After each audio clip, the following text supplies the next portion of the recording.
Assalamualaikum everyone, welcome back to this channel. So this is me Ali Wahid. In this video we are going to start another chapter of dosage form, and this chapter is about inhalations. So in the previous video we have discussed about what is our aerosols, and we have discussed its whole formulation, its types, and how to methods to fill it, how it is going to be prepared, what are the components of its device. So we have discussed all the things in detail. Now in this section we are going to start the inhalations. So inhalations are the solutions of drugs. So they are containing the drug or medicament in it, because these inhalations are given to the patients who are asthmatic patients, who are having some kind of irritations in their respiratory tract. So they are given the drug through this route, administered by the nasal or respiratory route. So it is given in the respiratory or nasal route because it is going to increase their localized effect and causing efficient or immediate effect when they after they are giving. So let's discuss about the inhalants.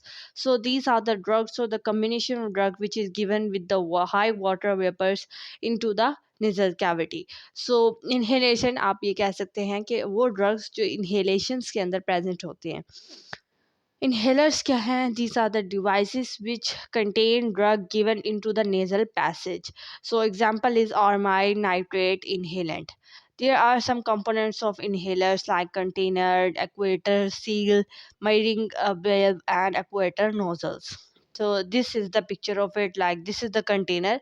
Container contain vapor pressure or water vapors and or gas phase. So here all the gases is there. This is the pressurized gas which is pulling pressure, exerting pressure on the container as well as on this liquid also. Okay, so next thing is the equator seal. So here this equator seal is present. Actually it prevent the loss of the medicament, so it is preventing that this liquid will not come outside. So actually this is your liquid or your medicament. Okay, third is the metering device. So here a metering valve is attached, which is only releasing a meter dose out of it. So next thing is equator nozzle. So this is the spray orifice. So here you can see this orifice is present through which this spray or fine mist is coming out. So this nozzle will cause the particles to move out and give a uniform distribution. So this uniform distribution is very important for that patient, because we have to exert a pressure on these mist in order that whenever they enter into your respiratory tract, they directly can enter into your lungs or produce the effect where where the effect is needed. So now let's discuss about its principle. So here I have given the principle that this device is on which on pressing release the pre-meter dose of drug. So whenever you are going to press it, a meter dose will come out to outside to the patient, because meter dose is very important for the asthmatic patient. If we give overdose, then a various kind of adverse effect will happens to that patient. So therefore metered dose should be given to the every patient. Next thing is deliver the drug directly into the respiratory system. So that is very important to give a localized as well as the systematic effect. So systematic effect is one when your inhalers or particles enter into the blood. So after entering into the lungs, into the alveoli, there is a rich supply of capillaries here. So from the capillaries, the drug can easily enter into the blood.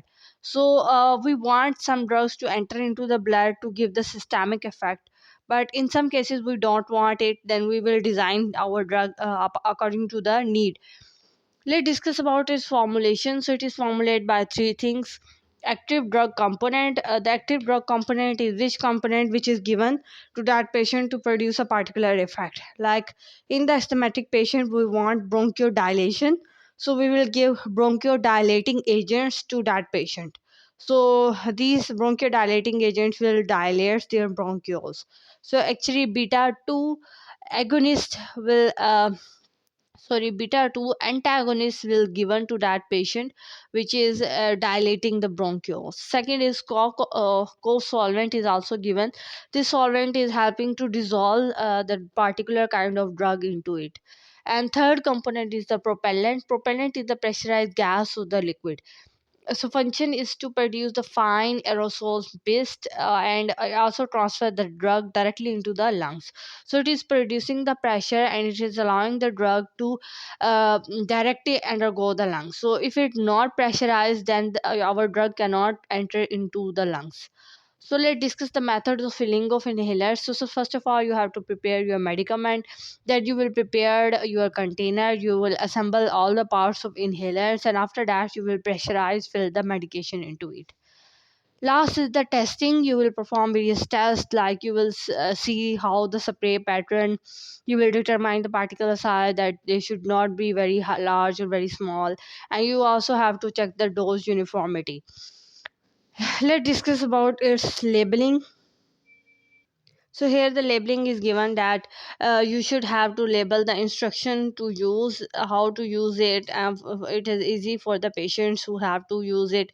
And second, you have to also give the dosage guidelines, that what kind of dose of a particular medicament is present, how much their values are. Then you also have to write the precautions, because the patient should know about it, about to care of it.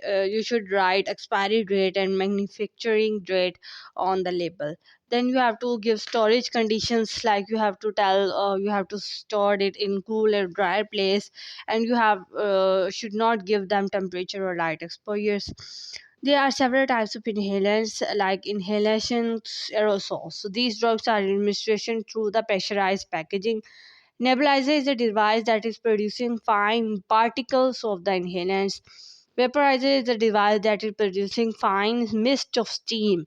Steam means vaporization, water vapours which are produce. तो अगर आप water vapours की मिस produce कर रहे हैं, तो वो जिस डिवाइस से प्रोड्यूस होंगे उसको हम वेपराइजर कहेंगे. और नेबुलाइजर में फाइन पार्टिकल्स होते हैं, सॉलिड पार्टिकल्स जो दिए जाते हैं. और वेपराइजर में स्टीम गैस होती है जिसको हम देते हैं. ह्यूमिडिफायर में आपके पास कूल स्टीम मिस्ट होता है, एयर क्या रूम की जो एयर है उसकी ह्यूमिडिटी को इंक्रीज़ करने के लिए. ख़ास तौर पे सर्दियों में जो है वो ह्यूमिडिटी बहुत कम हो जाती है. जब हम हीटर या डीसी इन्वर्टर्स चलाते हैं, तो उसमें वो कहते हैं कि आप रूम के अंदर लाजमी कोई पानी का गिलास या इस तरह का कुछ रखें. तो वो क्या होता है कि हमने रूम की ह्यूमिडिटी को मेंटेन करना है.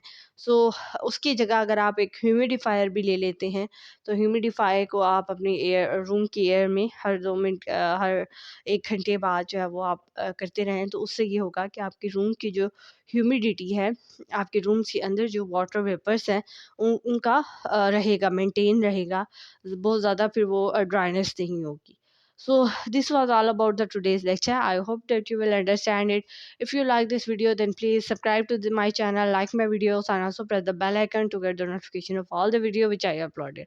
Thank you so much. Meet you soon in the next lecture. Till up, Allah Hafiz.